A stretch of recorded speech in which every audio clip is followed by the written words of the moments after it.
CVA como abreviación significa un tipo de ajuste de precio con respecto al crédito. Entonces, hay dos formas de mirar el concepto de CVA. Una forma sería entender como una componente del precio de un producto financiero, como un derivado, o sea, un producto financiero que es transaccionado entre dos contrapartes, como un banco y una compañía, un banco con otro banco.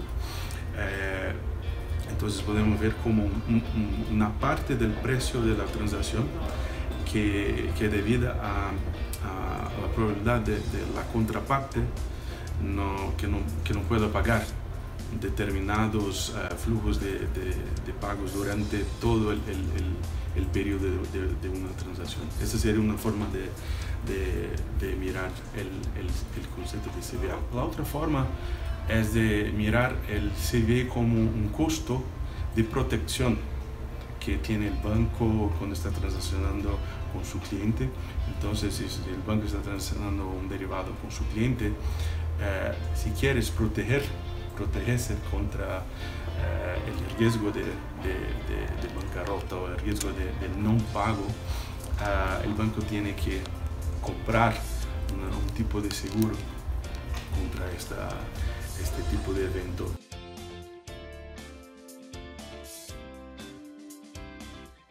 Para entender si 2% o 10% es poco o es mucho, tenemos que entrar un poco sobre cómo calculamos el CVA, cómo los bancos tienen que calcular el CVA.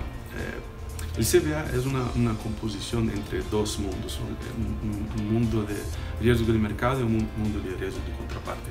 El riesgo de mercado básicamente dice que dependiendo de la transacción que tiene el banco con su cliente, por ejemplo, un swap de renta fija, un swap sencillo que tiene con su cliente, por ejemplo, 5 años un swap, durante 5 años el precio del swap varía mucho, ¿okay? Entonces el swap tiene un comportamiento específico durante los 5 años. Lo que importa en esta componente de riesgo de mercado es lo que el mercado conoce como exposición. Calcular la exposición es como calcular los posibles valores de las transacciones durante todo el periodo del contrato.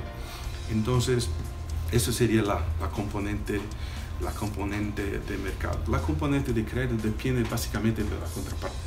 Entonces, una contraparte A del banco tiene un perfil de crédito diferente de una contraparte B. Y básicamente lo que cambia es la probabilidad de la contraparte no pagar un determinado flujo. Entonces, esas son las dos componentes. Para decir si 2% o 10% es poco o mucho, tenemos que mirar básicamente el tipo de instrumento. Porque hay instrumentos donde si hay distintos factores de riesgo que pueden tener, por ejemplo, una correlación. Imaginamos, por ejemplo, un swap, un cross-current swap, un swap donde se cambian monedas a cada 3 meses o 28 días, como quieran. Si hay una correlación entre los factores de riesgo, significa que si se sube la tasa de interés en México, subió también la tasa en dólares, por ejemplo. Claramente los 2% puede ser muy poco, muy bajo. Pero depende de cómo está la composición de instrumentos dentro del portafolio del banco. Por ejemplo, el banco puede tener una posición como comprada en un swap de renta fija, pero tiene una posición vendida con otro cliente. Entonces las exposiciones son canceladas entre ellas. Entonces, en ese sentido, 2% tal vez no sea tan poco. Pero tiene que definir un tipo de multiplicador, un percentual sobre la exposición. Y la exposición cambia con diferentes tipos de instrumentos.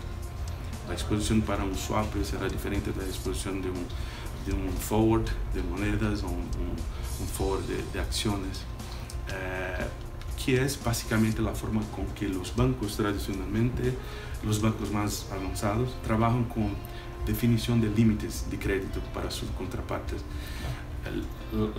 El abordaje más sencillo sería el banco decir, ok, para un swap yo quiero, el consumo del límite es 10% del notional.